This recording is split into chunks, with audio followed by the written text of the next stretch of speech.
All right, what's up? What's up? What's up? What's up, everybody? Welcome to As the Culture Turns. My name is Jameer. I'll be your moderator for today's episode.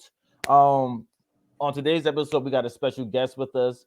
I'll let her introduce herself, but before we do that, let me allow my co-host to introduce themselves. Hey guys, my name is Naya. Hey, it's Kendall. What's up, everyone? All right, that's the gang right there. Now we will give the lady of the hour the chance to introduce herself. Could you let us know who you are, where you from, what you here for?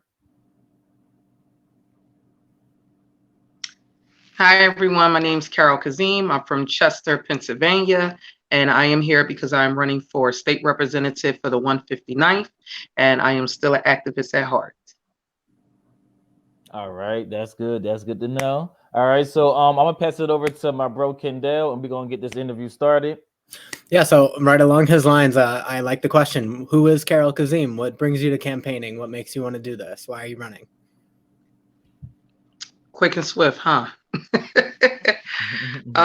Well, Carol Kazeem is first and foremost a mother, of three children, where I still reside in Chester, Pennsylvania, where I'm from.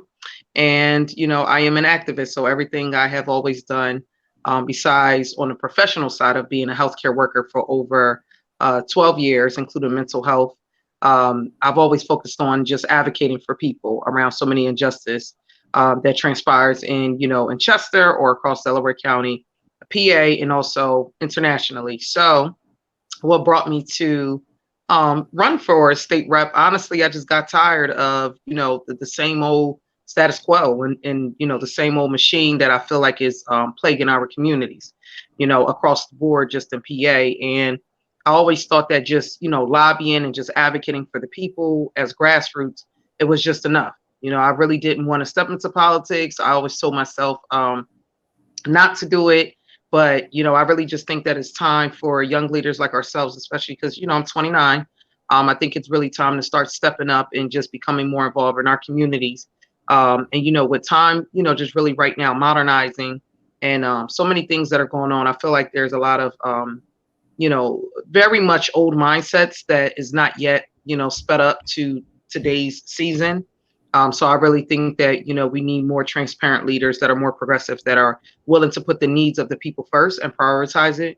And just really just say no more to, profit over people. I think that's a lot of the issues that we have right now that, is a cycle chain to what we are experiencing in our communities. So I just said, let me step up and put my hat in a race. Although I never took public office before, I do know that I have the heart for the people, and I know, I am willing to do my research and open up a book. So I feel like, if anything, when it comes to those things, I think you really need those quality, of course, many other more qualities along with it. But I really feel as though that women like myself are underrepresented, and we are not known to know that we can sit at a table. So, and like Ruth Ginsburg said, a decision is never made without the woman. In other words, she didn't say it just like that, but that's basically what she said. And you said the 159th district. What does that entail? Yeah, so it's well, now that the new districting came out, it would include Chester City. Eddystone is still going to be in there. Parkside is still in Linwood, which is part of Lower Chichester Township. The entire Upper Chichester, which would also kind of include in Bluefield in there, and also Trainer and Marcus Hook. Parkside, if I didn't say Parkside already, is also in the 159th. So Chester Township and Upland and parts of Ridley Township used to be in the 159th. However, it has been taken out. Um, Never thought in a million years Upland would have been, honestly, even Chester Township been taken out of that. But, they have their reasoning. So these are the districts that we're working with. And, the people still need, support no matter what. Mm-hmm. Hmm. All Lovely, right. love the answers. Alrighty. So now is there anything you want to add from what she said so far? Yeah, I know she said the reason why, but what really inspired you? Was it something that happened in your own, neighborhood? Is something that happened in your actual family? Like what made you like drive and say, you know what, it would take me to step up and I believe that I can be the change. Yeah. Well, the first thing is, I firsthand have experienced, being homeless twice, and also being a teen mom, and also a single parent. So I knew what it was like, struggling, living off a minimum wage, going through the fact of being able to make sure that you still keep a roof over your child's head, and some of the barriers that could still play a factor, and the lack of resources that were around. Especially, growing up in a home where, I had a parent that was dealing with mental health illness at the time, which, me being younger, you don't really understand or know what that looks like until you're old enough to really be educated more on it.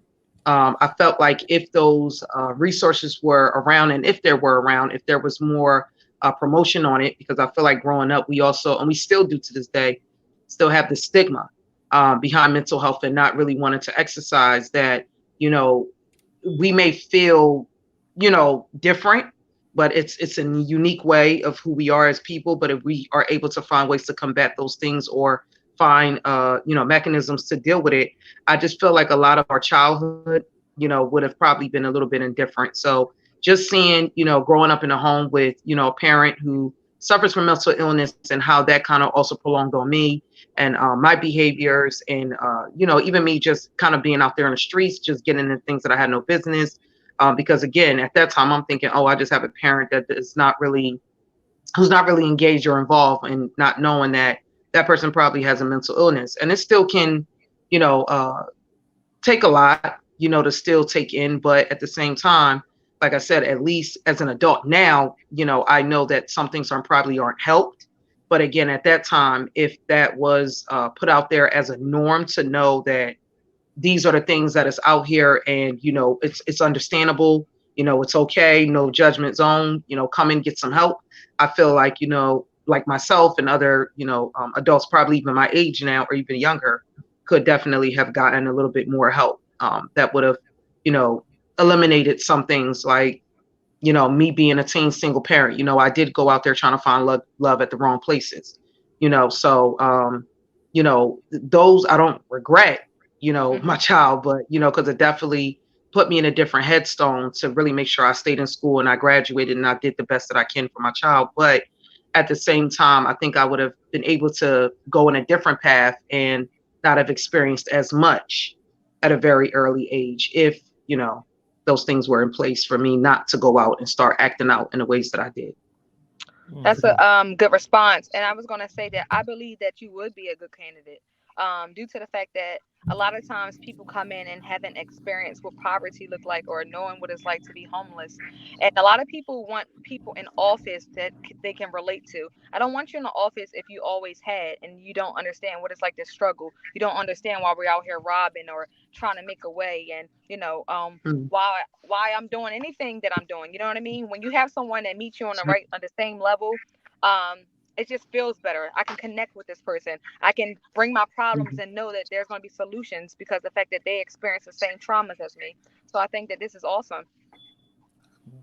Yeah, Yep, most that's Yeah, good. definitely. agreed, agreed. Yep, definitely. All right, so Carol Kazim, I got a question for you. So I do want to go on to the issue of minimum wage and uplifting the working poor. How do you plan to combat the inflation and price gouging to guarantee a livable wage in Pennsylvania? Well, the first thing is, when we're talking about inflation, that can happen in so many different ways, whether it's supply and demand. It could be another country that is going through an inflation that can then affect us, because we might be relying on them for like oil, or certain goods. So sometimes, if the inflation is really high, then their dollar or their money is not really as valuable to us. So there's different reasons why it can go up and down. So to say how we can combat it, it is really tough, because it can honestly go up and down. However, I do know that there are different sectors that other countries have used, like China. They have put laws in place, to be able to make sure that they're controlling monetary situations like that, where it's only but so high that maybe a business owner can be able to charge for certain things. So, it kind of, and that also fluctuates too, depending on what the item is, and would that be able to be a substantial income for that business owner. Because one of the reasons why we go into self-employment is because we want to work for ourselves, And we want to make sure that we also have livable wages ourselves too. So it's a lot of factors with that. But what I do believe that would help a little bit, is that I think if we can have a law in place, which is something I would love to um, introduce myself, if not already introduced, I haven't seen it. But I would love to introduce myself or even support other legislators behind it if they're thinking of it, is to actually have a law in place that would actually enact the minimum wage or whatever wage we have to basically increase based off of the inflation. So that Mhm. is something that we don't have, that there are other states that do that. So if we are, like right now, we're at a hyperinflation, like it's really high. This would have been a time that if that law was in place right now, we could have been probably seeing about a good 15. It would have just been set there, because it is hard sometimes to say at the time. Let's say right now we weren't dealing with inflation, we would have to look at, is it the best time right now to increase it? Yeah. If we increase it right now, what would that look like for business owners? So it's a lot of different things that we have to look at. But if we do have a law in place that can at least enact that for when we are going through situations like that, to at least increase it, then I think that that would help a lot with inflation, because at least we'll be able to have people that can afford the items that they're getting. But when you have people that's making $9 an hour, honestly, right now, because some businesses can just still do that, it's really tough, with the prices that we're seeing in the market for a pack of chicken wings. So I really do believe that if we increase our minimum wage, and put a policy in place that would help when inflations go up, be able to tackle that. I think, basically matching it, balancing it. I think that would help a little bit as well. But to say Mhm. specifically, combating it is so hard, because there's so many different areas that can cause inflation as an increase. It's really so many different areas. Mm-hmm. Nah, for sure. And no, I agree with you. Thank you for that. And also, earlier on in the conversation, you talked about being a healthcare worker, and I know I was in healthcare as well. So and you know that in that industry, that's a overworked and underpaid workforce. So have you set other goals for tackling, industries such as that, where they're again overworked and underpaid? Most definitely. That is actually one of the reasons why, I would say that was one of the reasons where my first experience came from. When I did work for food chain, honestly, it wasn't too much of like it didn't really look like an eyesight for me making a lower amount. I think I was at Wendy's or McDonald's at the time. But when I started getting into healthcare and started being a caregiver, that's when it hit me about, the income that I was making. Because for one, I realized that the work that we were doing was really a lot. It's really, for those that have never been a caregiver or even worked in the healthcare field, especially when you're taking care of, an individual, it's a lot. It's a lot of watching, supervision. It's a lot of, standing up, moving, physical movement, and also mentally, just making sure that whatever you have going on, you can't bring it inside, because you're dealing with, someone else. So you have to really take it with caution and care. um, I for sure am in support and want to firsthand. I personally believe if any profession that deserves an increase and really needs to get a high increase in wages is healthcare workers. There was a time where I would say council members, not just Chester City Council, but I happened to sit in a meeting and they were talking about raising wages for nurses. And nurses do deserve it too. But the first question I asked after they were done and the union workers were, reps were talking, I said, well, what about the CNAs?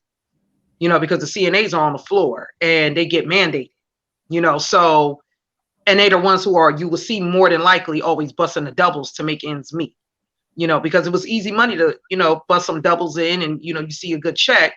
But again, all the work that you could put in, it will really tire you out. So Mhm. I really would love to see a big increase in the minimum wage when it comes to caregivers, healthcare workers. I also do believe that the benefits, that healthcare workers receive, a lot of time there are certain facilities that provide great ones, and there's a lot that doesn't anymore. That's why at a point in time, remember with Fair Acres, even though Fair Acres didn't really used to pay much, remember everybody went there because of the pension and the healthcare benefits. It was awesome, honestly. So I think that really plays a factor. If you're a healthcare worker, I really think we need to have a law put in place that would be able to help stipulate better benefits for individuals like that, especially when you're taking in healthcare positions. That's basically for me, like in my opinion, but I really believe it also needs to be labeled as a public, good work, like a public work. So those are the things that I feel like they can help. I also really believe, and this is more like a federal end, so I can't really touch base on that. But what I would love to see is also those who went to school, for MAs and, also nurses and things like that. I think they should also get some type of relief, to a certain amount off of student loans after a certain amount of years when they're in doing that kind of work as well. So I really do believe that we should start prioritizing those type of agencies. Thank you for touching on that because being someone who was a former CNA, that is a selfless job because you're putting someone else's need ahead of yours, and you don't feel like it don't ever feel like you're doing enough. It don't feel like you're ever thanked enough or whatever. So thank you for actually pointing that out and focusing on the CNAs because people do just focus on the nurses. So thank you for that, Carol. I pass it over to you, Kendall. Yeah, so Carol, we've worked together plenty with dealing with inequity in housing and education. So I wanted to take this time here to ask you to elaborate more on your plans to improve access to quality education and housing for all people.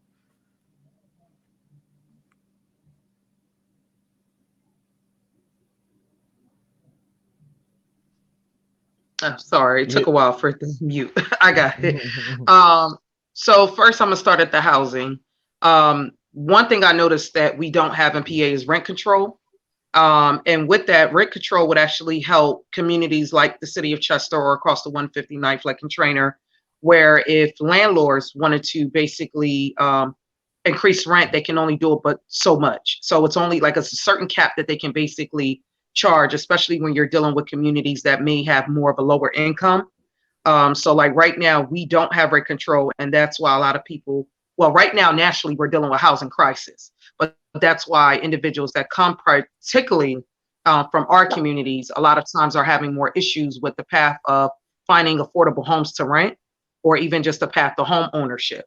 So we are still dealing with, and I've been saying it for a while, where we have a requirement where people have to show 3 times the amount of rent. I'm sorry, the 3 times the amount of income that they're making. But then again, we're talking back, and that's why I said everything just goes in a cycle. Our minimum wage is still at $7.25. So how do you expect anyone at $9 or $10 to show that they make 3 times the amount when the average rent around here now, let's just say Chester, I'm seeing is literally $1,200 to $1,300 a month. So if you calculate that, there's no way they can show that. So what do they do now? And then what about those single parents that are still yet who have 3, 4 children who are trying to make sure that they have spaces in their home and they're still at apartments? 1 bedroom. A lot of times, a lot of them can only afford the 1 bedroom because that's what the 3 times amount of their income shows that they can afford. Although they know what they bring in, they can probably still pay for a 2 or 3 bedroom. But requirement wise, they cannot get it. So I do think if we have a rent control, and PA doesn't have that right now, which is something I know like Jersey does do. And also like even within our district, we can actually put like ordinance in places. So I think working along with the council members, the mayor, at that time, and also just any, municipality that's represented in 159th, just working hand in hand with them about setting like ordinance in place for those individuals that are coming in to buy properties. Not only that, I think that would also help with developers that are coming in. There's a lot of developers that right now their eyes is, around here, especially because of the waterfront. But what we don't want to see, we definitely want to see an increasement in developing, revitalizing the communities. But what we want to make sure is that we're not dealing with displacement. And that's why rent control and things like that is a very big major factor to put in place. So when these things happen, if there's someone that, let's just say, owns a house, they can give them a 30-60 day notice and tell that individual they have to leave because they probably sold it off to that developer who wants to probably build something else there. So now where's that family going to go? So there are certain, laws that can be definitely put in place to protect renters. Individuals that own their homes, they would pretty much get the luxury around seeing that development going on. But again, here in this community, we don't have many pathways to home ownership, especially with middle age and younger generation. So I think we can also help with more programs, expanding more first time home buyers program, or even just how to go from renting to home ownership. And I say that I think that would help, especially the 159th, because the 159th deals with a lot of individuals that are in housing authority or Section 8. So I think being able to help those families understand how do we use the time to basically help us with being on Section 8, but at the same time, how do we budget and save so we can be able to get into our own. So when things like this do happen, where like we having more housing authority or senior places that are becoming more sold off, we don't have to deal with the fact that they are without, homes. So I think that would help with, making sure we have affordable housing, and just making sure that renters and, even especially seniors are protected when things like that transpire. Um, for the education piece of it, fair funding, of course, is a big plus, because I do believe that if we have, the access to, more funding, it can help us around a lot of programming. But not only that, the honest truth is, and I haven't spoke on it as a lot, but I'm saying it now, since we're on air, it's also just making sure that I am holding people accountable.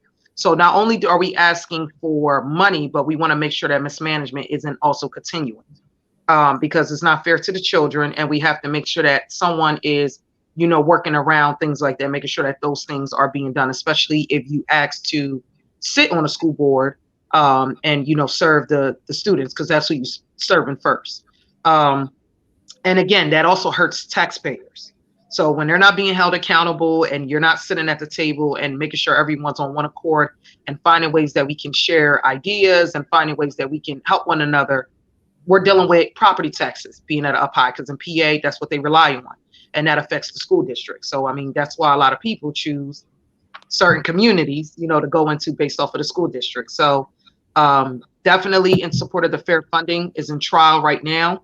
I pray, that it really falls through, because that would really help the school districts, especially here in Delaware County, that are underserved. And I think it would also help with more programs that could be put in place for the schools, and also even help build and provide, the necessities that is needed. Another thing I would like to do for education is bring back vocational training.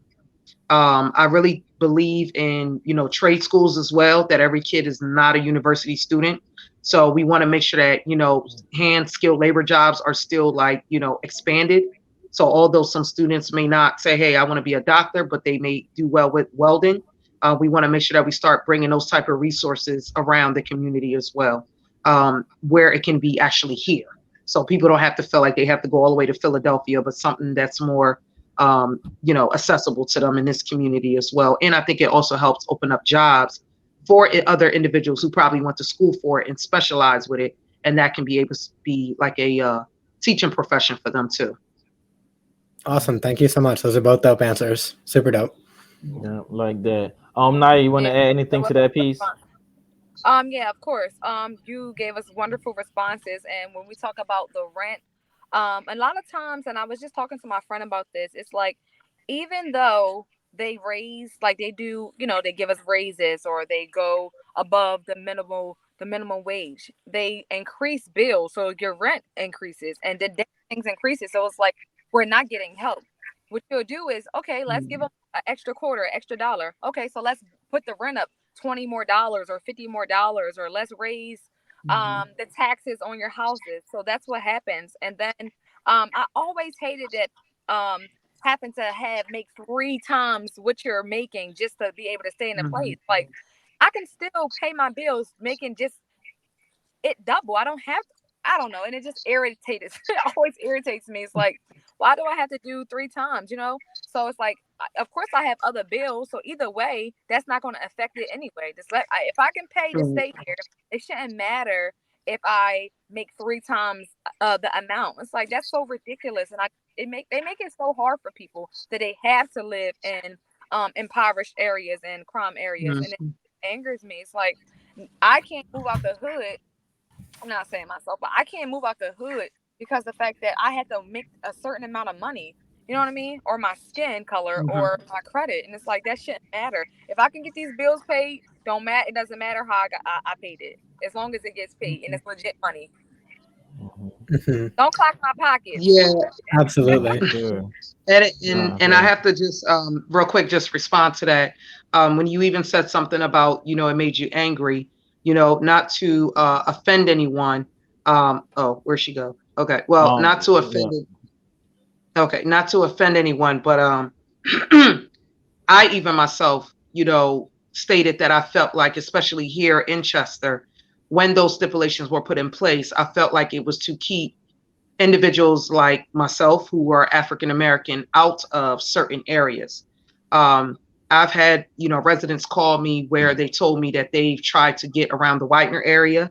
Um, and these were like new landlords biting up properties, and they were basically expanding it to where it would be hard for them to get in, but it will open the door for other students, that attend the area. But it was like not even next to the school, it was like further out. So that was kind of like the issue that I was having, and it made me angry because I felt like it was like, in a way, housing racism. I just felt like, the only individuals and what I felt that can honestly afford to get in there, or they made the way to get in there, were Caucasian. So I thought that that was very, you know, ignorant, and I went and spoke with a landlord about it, and I told him how I felt about it. And he said, oh, I'm sorry, I never thought about it that way. And there's some that really, genuinely that's not their mindset. It's not that they're thinking about that. But when they thought about what I said, and they thought about all the individuals that they turned away, and how they, who was in the home, they said, okay, I can see why it seems like that. And I told them, I said, to here in our community, to this place is home for people. So to be able to stay where you at, like she said, just set in poverty, I really believe that the system is set that way. And the reason why I sometimes don't even blame landlords is because the laws that are there allows them to do it.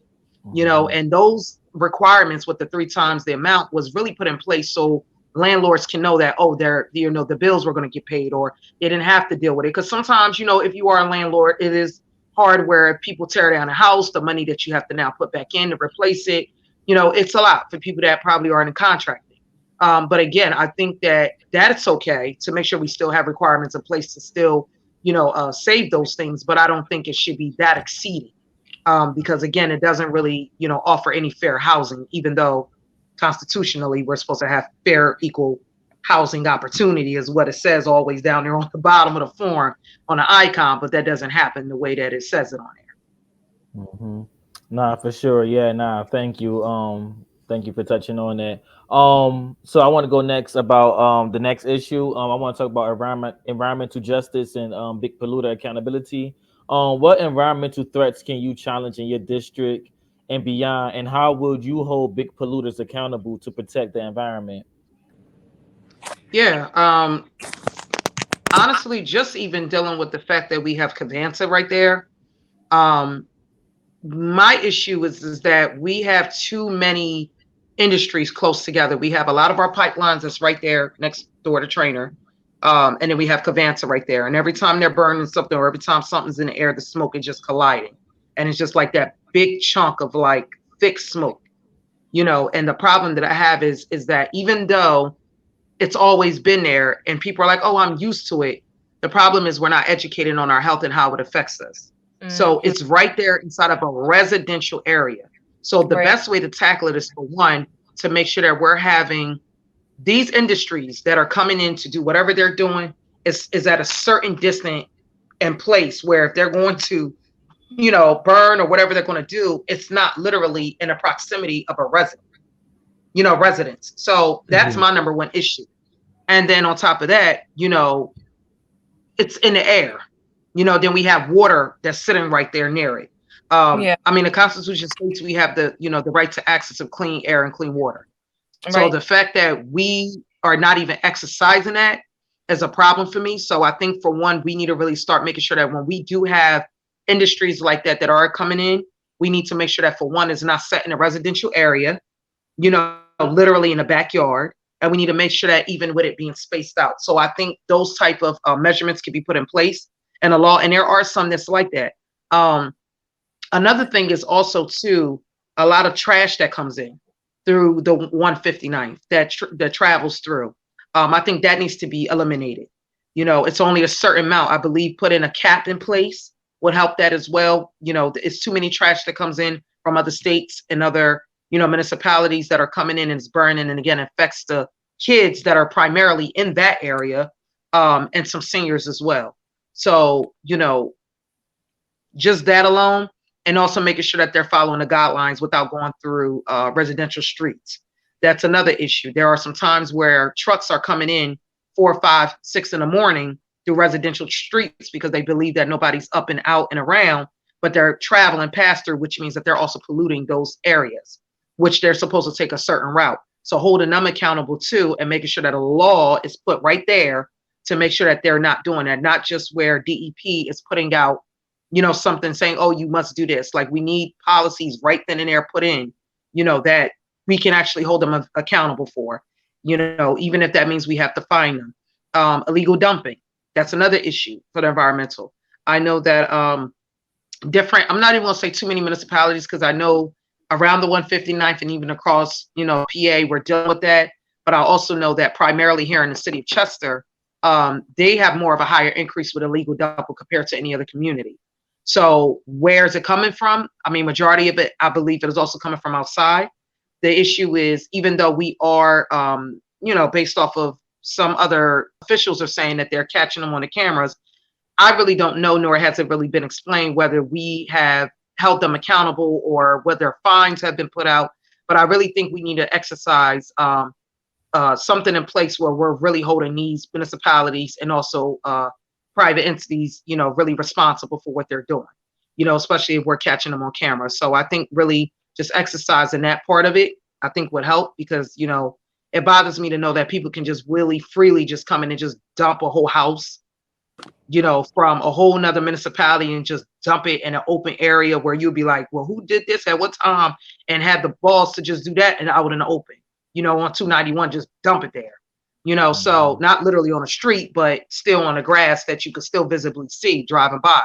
So if someone can come in and do that, that's to let you know how they really feel and think about you and your community. They feel like, oh, just dump it there. They're trash anyway. Right. So if we really start coming together as a whole and really letting them know, like, no, we won't tolerate that, that's something that I feel as though needs to be done. So it's different ways that we can tackle it. Can it happen overnight? No. But can it definitely be done? Absolutely. Can I And say without, something? hold on, Okay. let me Go ahead. follow up. So I do like the fact that number one, you actually walk it like you talk it because I know that you're a part of the initiative, the Chester City Sweeps. I actually had the chance to interview Hmm. y'all at CMP Radio about that. You, Hmm. Chrissy Barnes, and Michelle. I think I'm saying that right, Michelle. Yes, So you Michelle. actually been, yeah. So you actually been out on the front lines, doing things to make sure that the streets stay clean. I've seen you take your daughter out with you and everything. So I like that you've Mhm. already been doing that prior to running for this position. So I just wanted to say Yes. that. But what did you want to say, Naya?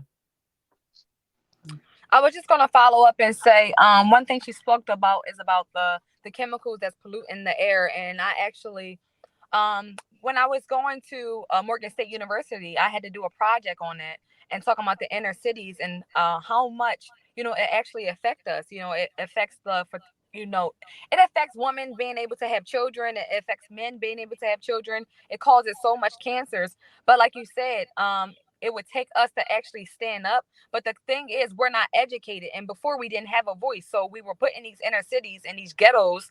And we just thought, like you said, everything is normal. We just see, we see all this smoke coming out of these different pipes and these buildings. And that was just okay. That's our norm. So I think should also starts with the educational system because we talk about pollution, we talk about air and chemicals, but we don't talk about what the pollution actually does to the urban cities. So that way people can stand up and say, hey, I don't want this here. Because honestly, like you said, people can petition against it. This is unhealthy, this is not safe for us. But again, it's been there for so long. That's what that area is known for. It's like, oh, you already know when you drive past, that's where the big tanks at, and the smells and the chemicals. No one's really educated on it. It's like, oh, look at those big tanks. Oh, look at these buildings burning chemicals, but you don't know what you're actually consuming. Once we get educated, because I didn't really learn that until I got in college. You get what I'm saying? Mm-hmm. So I'm like, I learned about pollution. I learned about the weather and air and chemicals, but no one's really educated to say the things that's in your city that's polluting your air is causing cancer, it's causing fertility problems, it's causing all kinds of things. We don't know this. We don't know this. But having conversations like this on As the Culture Turns, and when people tune in, they'll know like, wow, they're being aware. So it's about bringing awareness about these different things. So I just wanted to say that, and thank you for sharing, and thank you for giving us that information, because now people know, wait, this is not okay. We have to do something about it. So Hmm. thank you for sharing. Yeah, for sure. And then I Absolutely. just And want to. thank you for your input. Yeah, no, thank you for that. And then on Chester City Sweeps, I just want to ask, is that an initiative that you would be able to be a part of while in office, or something that you still planning to help out with? Yeah, so we're definitely still going to continue it this year, even with me still campaigning, because that is something that Christy Barnes and I and Michelle had to take off last time for other family reasons. So hopefully she could join us this year. If not, she's still always with us, in spirit. But that's something we hold dear to our hearts, and I really live by that. Like I really believe in beautifying our community. Not only that, I just really want to, my child, like you said, who you used to see me bring out, but also other children and residents to, understand that although we may not have the prettiest, biggest, luxurious, homes ever, we can still also make our, community beautiful. And the best way we can also do that is just being able to self-identify within ourselves and understand who we are as people. I think that's another reason why um, when people say, oh, well, why do they want to live like trash? And I mean, the honest truth is, not to be, rude or ignorant, but just to say it as bluntly as I can, I really believe that sometimes it also do with, besides our environment, but also what we feel about within ourselves or what we've been always exposed and accustomed to. So if we, always lived and expected or told that we're trash and this is what goes on, we see illegal dumping going on, not saying that it makes it right for us to add or contribute to it, but in a child's mind, they just feel like, oh, well, they don't care about us. We live in filth. So they act like that's what they're living in, and then they just add to it because that's their way of expressing how they feel about their community and themselves. So the principle behind Chester Sweet, besides just cleaning, of course, sometimes we go out, we clean a lot, it may get messed up back up, but just to help also motivate other people. When we hit their blocks, they'll come out and say, you know what, let me come out here and sweep with y'all because I don't feel comfortable with y'all sweeping my front yard and I'm out here. But they'll, they may say like, I didn't do this, other people did it, but it still make them say, you know what, I didn't do it, but let me get up and clean it. Remember how your parents used to say, if you see something on the floor, pick it up. As kids, you used to be like, I didn't even put that there, but I don't care who did. You see it, pick it up. So, those are the things that I felt like we took for granted growing up, but now we're like, Thanks. oh, no wonder why. So I just think that, exercising that, I think would, it may not change everybody, but just still being able to, help some people in the mindset. I do know some people that used to sit back, just watch us, and then they started coming out as volunteers. So again, it just helps, let individuals know that, hey, let's beautify our community. Then not only that, you get mad because you know that if you cleaned up, now you got the whole city in the uproar, like we done went out here, cleaned up, and y'all gonna something, make people be like, well, dang, all right, bro, chill. Like, all right, let me go back out there and pick up the paper ball. It ain't that deep, so, it just makes people, become a little bit more accountable, and so we'll be definitely doing it as far as like, when in office, for sure. As much as, I could come out, I would do it. I know during the summer times, I believe they're not in session. So I know it would be there if it does come to a time that I have to be like on a house floor or voting or putting out bills and things like that and can't really be there present. Of course, the goal is to still have a team, so I'm sure, my partner in crime, Christy, would still continue it on, but the goal is to still have, individuals that are in the office, working in there still come out and represent and still be a part and, still just build that coalition. The goal is to also partner with other people. So we're also working with organizations that, we're thinking about just start bringing along. One of those organizations that, just to give a shout out, the Greenhouse Project, by John Clifford. I know that that's something they do a lot too on the East Side. So just bringing individuals like that and also like Circle that focuses on environmental. I think being able to have like a collaboration with those organizations ongoing, I think would help a lot. So even if I'm not there physically, I know that they're still residents that, are still jumping in when that time comes. Mm-hmm. All right, pretty good. I'll pass it back over to you, Kendall.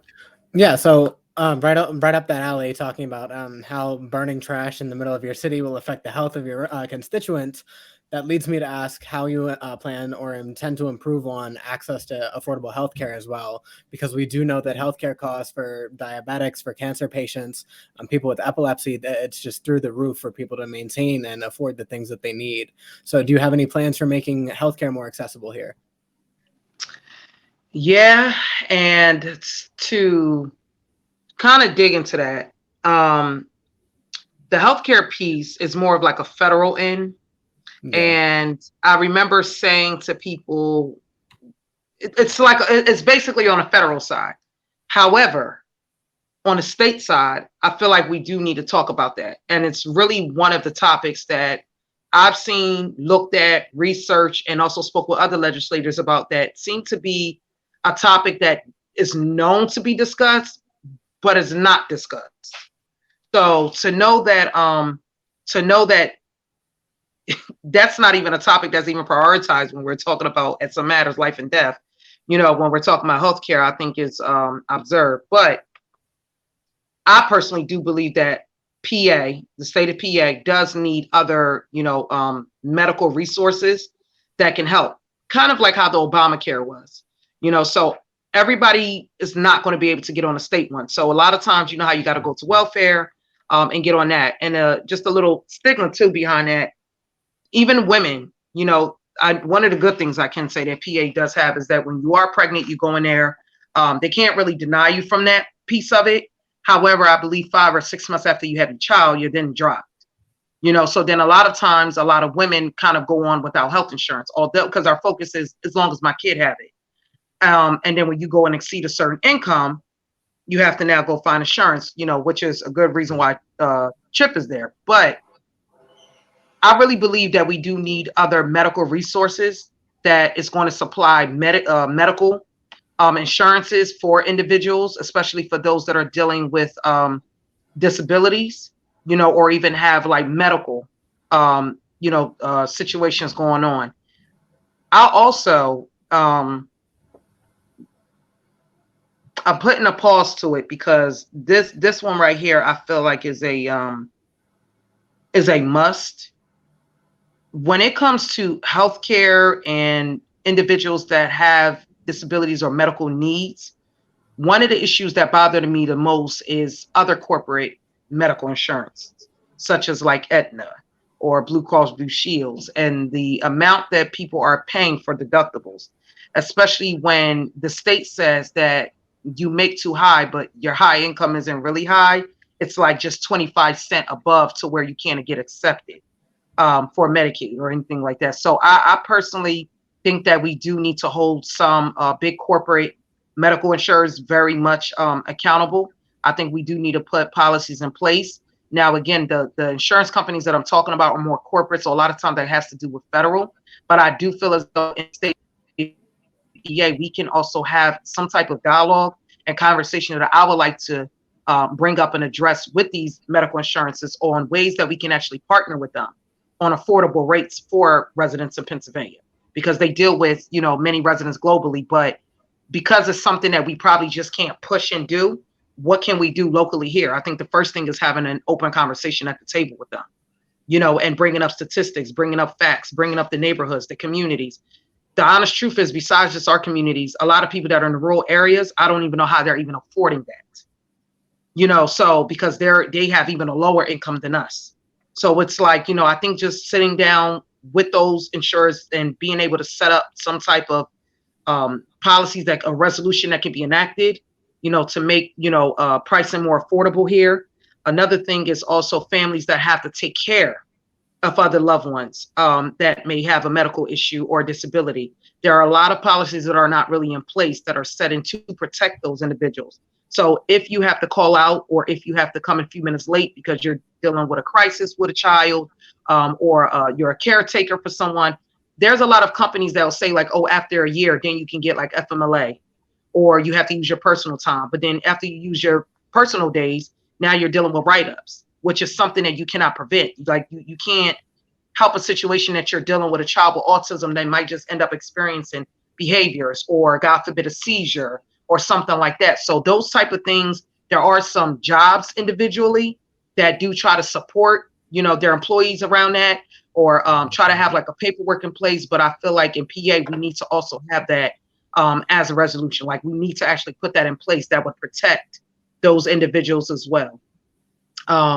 Just from that. So even though some people may think they walk in with a paper and say, yes, I'm dealing with epilepsy, the problem is you still have certain private companies like those big corporations that can also still put their own laws in place where they may say, oh, well, if you're dealing with this, then we're just going to let you take off for 30 days non-paid.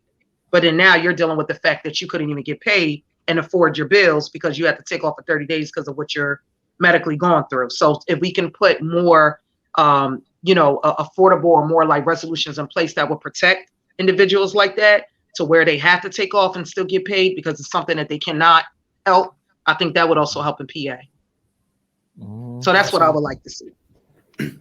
Now, on that token as well, so a big part of mental health and healthcare period is addiction. A lot of people are dealing with addiction because it's tied to mental health crisis. So you've talked before about fighting against the war on drugs and reworking the prison system so we can get rid of mass incarceration as well. What are your plans for that? Yeah, so the war on drugs, it is it's like a two-part to that. The one part you have where we're seeing more individuals that are getting hooked on prescribed drugs, that are known as, a lot of times, we know them as narcotics. The one thing that I do know that there are some doctors that have gotten in trouble, but I've also seen a lot of them kind of getting the slap on the wrist where they're paying fines. I personally do believe that we need to have stricter laws in place that is going to really hold pharmaceutical companies and also doctors in place when they are over prescribing. There are a lot of them that get paid through medical insurances where they know that, hey, this person may just get hooked on. Like you're a doctor, that this person is coming in, maybe every 20 days, but instead you're just re-prescribing it.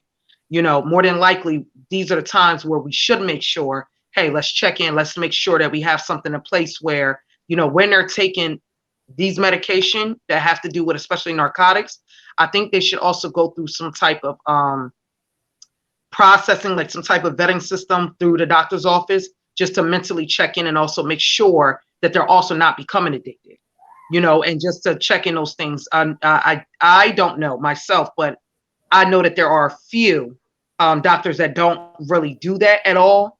They just pre-prescribe them as long as they feel like the pain is there, and that's all they're going to mark down. So I feel like when individuals are getting hooked on, and the doctors, you could clearly see, especially when we have other expertise that chime in and say, oh no, if this person have this amount in their system, it can then cause this issue. I think that that's when we really need to start making sure that these doctors, physicians, pharmaceutical companies, who also continuously keep giving it out where sometimes they don't even have a cap on it, I think that can be, for one, held responsible and also accountable for those things to make sure that it's not getting out of hand. Secondly, our rehab programs is not the way it used to honestly be. We don't really have, I want to say, up-to-date standard, good quality, rehab treatment centers for individuals that they can go to. I'm finding more people that are going straight to crisis. Instead, it's more looking like a, what's the word I'm looking for? Psychiatric facility rather than a rehab treatment. So a lot of times they end up maybe, being combative and things like that, especially if they're high, but a lot of times before it got there, we're sending them over to crisis, so there needs to be more treatment centers that needs to be put in place. Another thing we're doing is we're sending a lot of individuals, which goes into your next question, Kendall, to prison. We're sending a lot of people who may be suffering behind addiction to jail because they probably were screaming or yelling. And you could clearly see that they're probably high on fentanyl. You could clearly see that, and they're not at the right place. There's people, if you smoking wet, people don't even know where they're at when they're high on wet. So these type of situations that transpire, they're just having a long rap sheet, they're sitting in jail, for them to go right back out instead of a treatment center and end up getting their hands right back in the same product. So I do feel as though that if we can actually start using those as alternatives than prisons, I think that would help as well. Also in court too, a lot of individuals are willing to even go to prison just to have a place. So that goes back into the housing. Sometimes because they're dealing with housing issues or they're out there on the street, we don't, have nowhere for them to go. And a lot of individuals like now, especially in the county, they've actually been putting some things in place where when they're catching people that are homeless, especially those that are high, they don't even want you standing there. So like at 69th Street, you cannot hang there anymore. There's really nowhere for them to sleep. Philly is kicking them out. From the parks or the benches, they come down here. Then 69th Street's kicking them away. They go to Chester Transportation Center. They're coming back over. It's just a ring around the rosy. So a lot of times they'll rather just be high and just be laying out on the street and don't even know whether they around with it in our midst or not. So definitely when it comes to that, we really need to expand, and not only expand, we really need to invest in our rehab treatment centers and make sure that we have those things put in place for situations like that. I would rather pay for that than rather just paying my tax dollar for someone to keep going behind the jail, get out in 3-6 months, and be right back where they started from. Mm-hmm. Nah, for sure. Thank you for that. I'm happy that you brought up the crisis center, because I do remember at one point, being a teenager who was suicidal, and I got sent to the crisis center, and as you stated, it wasn't really like the mental health facility I think I should have been at, because when I went there, like I was sad, had a bad day, and then in there I really saw people that was really going through mental health, or wherever the case may have been. So it kind of straightened me up and let me know, okay, well, I'm not quite as sad as them, or I'm not quite as far in mental health issues as these people may be. Not shaming nobody, but it was still nowhere for someone at my level to go It's to. humbling, yeah. So it was definitely something that I experienced. So to come to a conclusion, because I love how you explained everything, and this conversation was very thorough. The conclusion I want to ask you, Carol, is how do we make it happen? What are your fundraising and campaign goals, and how close are you to achieving these? And when is the actual election? Okay. Well, thank you for asking. So the actual election, as of right now, for a time they were saying it was pending, but it looked like it's going to be finalized, is May 17th. So that is the primary election, which is the most important one, because I do have an opponent. So for those that are registered Democrats, that is the time for them to come out and, basically vote for who they choose to vote for. I would say, of course, vote for me, but I always tell people, research your candidates and, go with who you feel as though in your heart is best to represent you. Secondly, as far as what they can do, please visit our website at www.kazeem, KAZEEM 4FORPA.com. You can find every information that you need as far as any updates regarding events, canvassing, where we at right now with the campaign, and even just more than anything, importantly, to even become involved. It's a movement that we have going on. It's not just more so like a political campaign, because like I tell people, I'm really not your ordinary politician. So when you're getting involved with Kazeem for PA team, the Kazeem team, you're really being also educated on what's going on in your neighborhood and what are the best ways to tackle the issues that go on in your community. And it's a movement that we're going to continue on set forward as well. And also, as far as our fundraising goals, we definitely have a goal for 60 to 80K in order for us to be able to combat a lot of disparities that we have going on. So because we're fueled by grassroots, and I have took the mission and the I want to say the oath, me myself personally took the oath not to take from big corporate individuals that I know, or even organizations that really does harm our communities. So we are fueled by grassroots, which means that we need the people, law-abiding citizens, people that are residents, just to really start supporting us, and just to even donate from there. So it is going to take us, of course, a lot of hard work, a lot of movement, and of course a lot of people to really push us through financially, but we need it. we can't get this done. We can't really be able to exceed this monumental race without the money. That just plays a factor in a part. So the people definitely, but we need the money in order for us to get to the finish line. So that is our budget goal. As far as how far we've gotten, we are definitely halfway there. I can say that. So that is still a plus for me, especially because we only started about 2 to 3 months ago raising. So it's definitely it's definitely rolling in more than expected. So I am beyond humble and grateful to all the people who've already donated, contributed, and supported. From all levels. Across PA, in the states, in different states, United States, because there are people that just really want to see good government.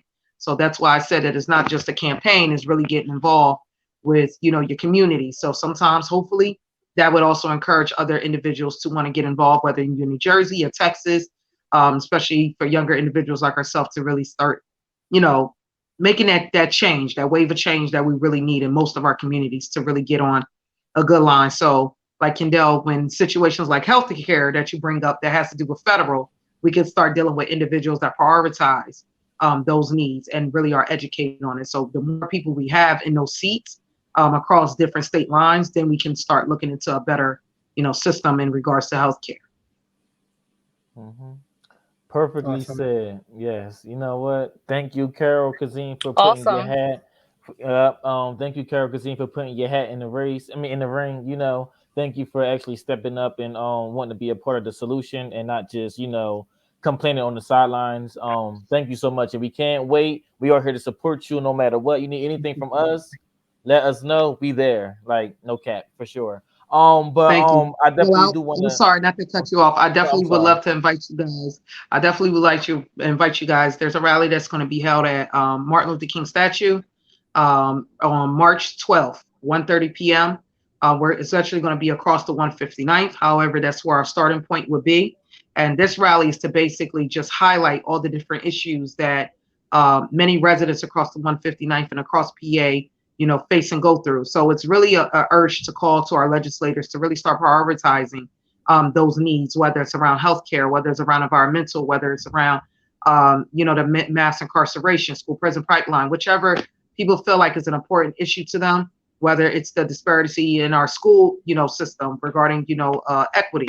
All those different issues is what we're going to bring out to the light on that specific day. And then we're going to split into the 159th where everybody's going to kind of get out there, and we're going to continue to rally throughout the entire 159th and let people know that, we're going to say no more excuses to just, over justice. Sorry. So that's my that's my logo. That's my slogan is no more excuses over justice. So, that's what we're having this rally about. And it's a community driven event. So for those that are nervous, like, oh, it's not really a political thing or none of that. Of course, I'm a running candidate. Of course, I'm going to be there because like I said in the beginning, I'm an activist at heart. So I'm always going to be on the front line when it comes to my people. But this is something that I encourage everyone to really make sure that they come out, attend. And of course, we'd love to see that as the culture turns, to come out and definitely be in solidarity with the people across the 159, because that's where we're going to be I'll starting be at. there. And not only with that, just across PA. So appreciate it. Just look out for a flyer. You guys will be getting it. But if you guys would love to get further information, please, just reach out to me and we can definitely coordinate from there. For Awesome. sure. Nah, definitely. We'll definitely be in touch with that for sure. Thank you so much, Carol. We appreciate this. Hopefully this is the first of many conversations going on with you. And again, you got our support all the way. I hope someone that's watching this, you picked up some of the jewels she dropped and understand that there are real people actually running in politics nowadays. And this is why we need to continue to vote, especially in our local elections. Make sure that you subscribe to our YouTube channel. You can follow us on Instagram at As the Culture Turns. Like us on Facebook. You can follow me individually at Jameer JERMIR 3 underscores. Naya, where can they find you? Naya_Rose ROZZAYY. Kendall. I'm over on Instagram at Afromortis, AFROMORTIS, and right here at As the Culture Turns. All righty. And Carol Kazeem, just again, could you plug your thing one more time just in case they didn't hear you the first time? Yeah, well, they could definitely find us on Instagram or on Facebook at Carol Kazeem. And then also the website is www.kazeem, KAZEEMFORPA.com. So that's www.kazeem, or PA.com. And again, Instagram or Facebook at Carol Kazeem. All right. Thank you so much. All right. Well, see y'all next time for our conversation for the culture. Thank you, Carol. Good